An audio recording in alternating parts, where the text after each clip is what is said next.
جس نے اپنی بہنوں کا حق مارا اس کا رزق حرام ہو گیا۔ میں اپنے استاد صاحب کی خدمت میں، جن سے میں نے تفسیر پڑھی، شہد لے کر گیا، 76-77 کی بات، پرائیویٹ مرکز میں ہی مدرسہ ہے، مولانا جمشید صاحب۔ میں نے کہا حضرت یہ شہد لایا ہوں۔ کہاں سے لائے ہو؟ کہا جی میرے اپنے باغ کا ہے۔ میں نے کہا میں نے خود توڑا، باغ میں لگا تھا آم کا۔ میں نے کہا جی میرے اپنے باغ کا ہے۔ تو مجھ سے فرمایا تیرے باپ نے اپنی بہنوں کو زمین میں سے حصہ دیا تھا؟ ایک شہد کی بوتل اس وقت 10 روپے کی آ جاتی تھی۔ اور کتنا گہرا سوال کیا، یہ نہیں کہا ماشاءاللہ جزاک اللہ، یہ نہیں کہا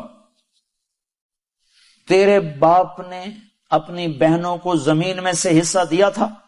اگر دیا تھا پھر تو یہ شہد حلال ہے، اور اگر نہیں دیا تھا تو سارا